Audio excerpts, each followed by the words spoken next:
Okay, well, let's look at Ascension here. I guess I should have the box cover the right side up or something.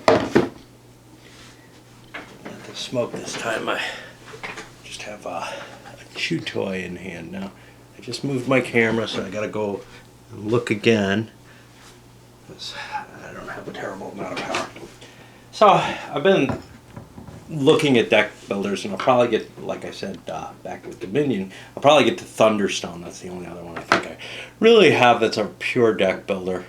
I have some things that might have some aspects of it in it that maybe we'll run into as well.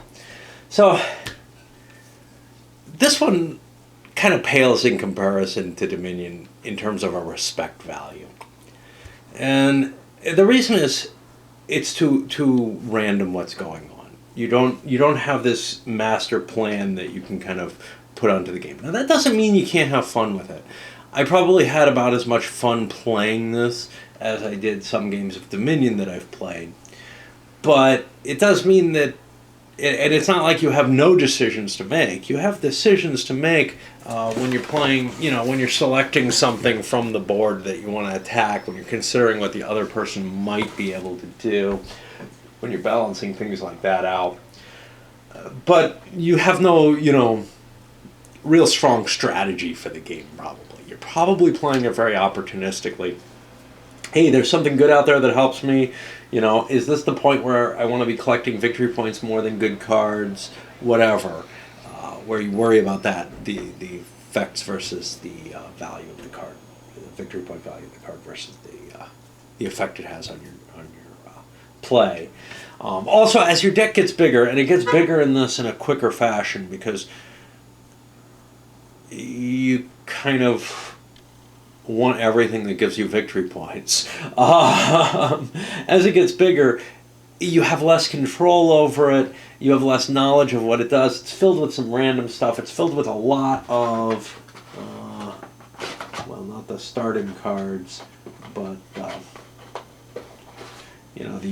the sort of generic heroes that you can purchase all the time.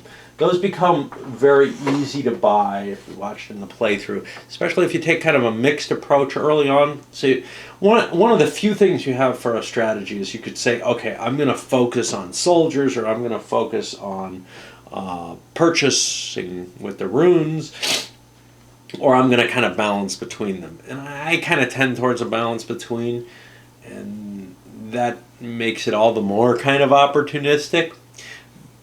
But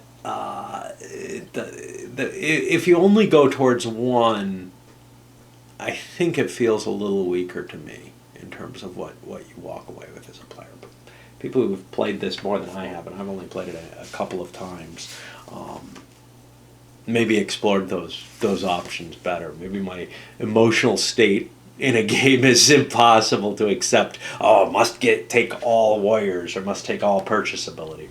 Some of that's affected by what your initial tableau is, but then you can kind of, alter that plan as you go. What I end up with is pretty much a mishmash that I can't predict anything from. If I see a card that maybe gives me a bonus with others, say the life heroes, there's cards that give bonuses if you play a life hero. So I try to collect them. But there's no real, strong goal that I'm formulating early in the game and then hoping that luck doesn't kind of push me away from, which it of course will in any game. But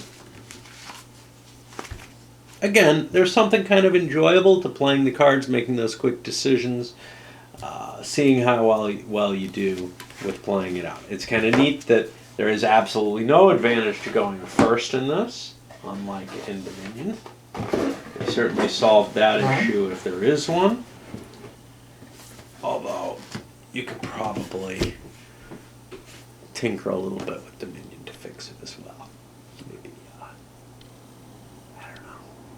A victory point's probably too much. It's like go. It's almost balanced. Yeah. I guess the biggest thing for me, though, is that you have a wider possible starting set of, cards that are available to you on that tableau, a wider possible set of their random procedure throughout the game, but it's still it's a big deck of random cards. It's not something that you can really impose your will on terribly easily. Whereas the Dominion side of things, it's all sitting in front of you. You have some luck as to what you draw in any particular case, but it's all there in front of you for you to figure out how do these cards interact and what do I want to do and aim for it. And I just feel like there's that strategic thinking that's really kind of more addictive. So I felt very little addictive quality to this game at all.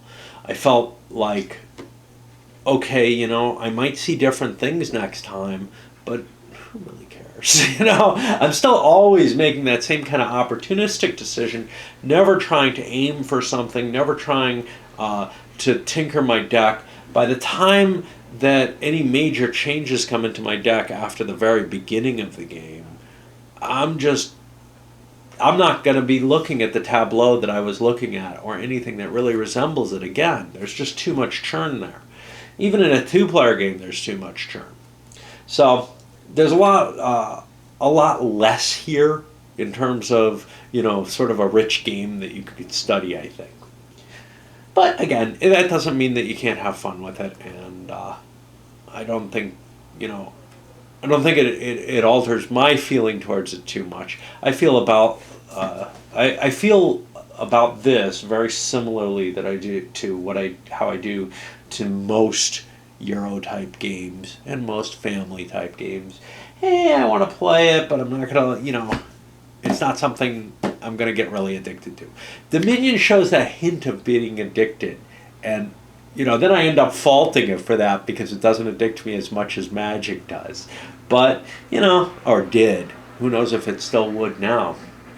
But yeah, this is, it's a solid game. It's just, it doesn't have, that same flavor where you really get to make these long-term choices as to how you're going to play. You can shift them in Dominion. Here, you're almost just kind of blowing with the wind throughout the entire game. All right, let's send it up.